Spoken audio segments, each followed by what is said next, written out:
একটি পক্ষ গুজব রটিয়ে উস্কানিপূর্ণ বার্তা ছড়িয়ে ফটোকার্ডের মাধ্যমে সোশ্যাল মিডিয়ার মাধ্যমে ক্যাম্পাস পরিস্থিতি উত্তপ্ত করতে চায়। দেশের রাজনীতির আঁতুড়ঘর সেই ঢাকা বিশ্ববিদ্যালয়ে যদি অস্থিতিশীল পরিবেশ বিরাজমান থাকে তাহলে সারা বাংলাদেশে এর প্রভাব থাকে। বাংলাদেশ জাতীয়তাবাদী ছাত্র দলের দ্বারা কোনো বিশ্ববিদ্যালয়ের কোনো শিক্ষার্থী কখনোই কোনো হেনস্থার শিকার হবে না, হবে না, হবে না। আমরা বাংলাদেশ জাতীয়তাবাদী ছাত্রদল ঢাকা বিশ্ববিদ্যালয় ক্যাম্পাসের সার্বিক পরিস্থিতি শিক্ষার্থী বান্ধব করার নিমিত্তে আমরা ইতিমধ্যেই আমাদের মাননীয় ভিসি মহোদয় বরাবর একটি আবেদনপত্র প্রেরণ করেছি। তিনি আমাদের আশ্বস্ত করেছেন যে বাংলাদেশ জাতীয়তাবাদী ছাত্রদলকে দলের যে আমাদের আলটিমেটাম 48 ঘন্টার কিসের জন্য, ইতিমধ্যে আপনারা জানেন ক্যাম্পাসগুলোকে অস্থিতিশীল করার জন্য একটি পক্ষ গুজব রটিয়ে উস্কানিপূর্ণ বার্তা ছড়িয়ে ফটোকার্ডের মাধ্যমে সোশ্যাল মিডিয়ার মাধ্যমে ক্যাম্পাস পরিস্থিতি উত্তপ্ত করতে চায়। আমরা স্পেসিফিক যে কয়েকজন ব্যক্তির নামে আমরা অভিযোগ পেয়েছি, সেই ব্যক্তিগুলোকে আমরা আমাদের ভিসি মহোদয়ের কাছে জানিয়েছি যে কারা কারা এই উস্কানিমূলক কথাবার্তা ছড়ানোর জন্য জড়িত। 5 আগস্ট পরবর্তী একটি সরকার আমরা দেখেছি এবং 5 আগস্ট পূর্ববর্তী একটি সরকার ছিল।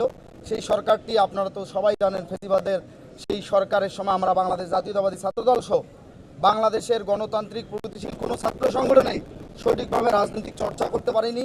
5 আগস্ট পরবর্তী সময়ে আমরা ডক্টর মোহাম্মদ ইউনূসের সরকারের নেতৃত্বে যে সরকার গঠিত হয়েছিল, সেই সরকারের সময়ও একটি মব পরিস্থিতি তৈরি ছিল এবং মব উস্কে দিয়ে একটি পক্ষ ক্যাম্পাসগুলোতে ছাত্র রাজনীতি চাই না এবং বিভিন্ন ধরনের ক্যাম্পাসের শিক্ষার্থীদেরকে বিভ্রান্তকর পরিস্থিতিতে ফেলতো। যেহেতু একটি প্রকৃত অর্থেই গণতান্ত্রিক সরকার প্রতিষ্ঠিত হয়েছে, এই পরিবেশে কেউ যদি মবকে উস্কে দিয়ে বা উস্কানিমূলক কথাবার্তা বলে পার পেয়ে যায়, এই বিশ্ববিদ্যালয় প্রশাসন যে নিয়োগকৃত প্রশাসন বহাল তবিয়তে থাকা সত্ত্বেও, তাহলে বাংলাদেশ জাতীয়তাবাদী ছাত্রদল মুখ বুজে সহ্য করে থাকবে না। অবশ্যই আমরা তাদের প্রতিহত করব। শিক্ষার্থীদের ম্যান্ডেটকে ধারণ করে এবং আমাদের যে আদর্শিক চেতনা আছে, সেই চেতনার সাথে সমন্বয় করে আমরা কিন্তু আমাদের কর্মসূচি এবং পরিকল্পনা গ্রহণ করি।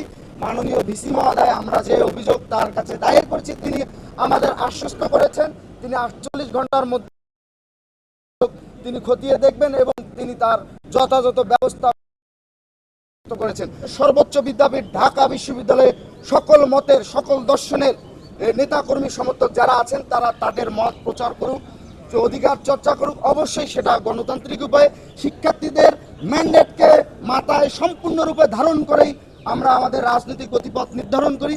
একই সাথে আমরা আমাদের রাজনৈতিক চর্চা অব্যাহত রাখি। দেশের রাজনীতির আঁতুড়ঘর সেই ঢাকা বিশ্ববিদ্যালয়ে যদি অস্থিতিশীল পরিবেশ বিরাজমান থাকে তাহলে সারা বাংলাদেশে এর প্রভাব থাকে। আগামীতে বিগত সময়ের মতো আমাদের যদি কোনো ভুল ত্রুটি হয়ে থাকে, আপনারা আমাদের চোখে আঙ্গুল দিয়ে দেখিয়ে দেবেন, অবশ্যই যৌক্তিকভাবে। আপনারা যদি আমাদের যৌক্তিক সমালোচনা করেন, অবশ্যই আমরা সাদরে গ্রহণ করব। বাংলাদেশ জাতীয়তাবাদী ছাত্রদলের দ্বারা কোনো বিশ্ববিদ্যালয়ের কোনো শিক্ষার্থী কখনোই কোনো হেনস্থার শিকার হবে না, হবে না, হবে না। 48 ঘন্টার আলটিমেটাম দিয়েছি। এই 48 ঘন্টার মধ্যে বিশ্ববিদ্যালয় প্রশাসন যদি যৌক্তিক কোনো ডিসিশন না নেয়, তাহলে অবশ্যই 48 ঘন্টার পর আমরা আমাদের কর্মসূচি প্রণয়ন করব।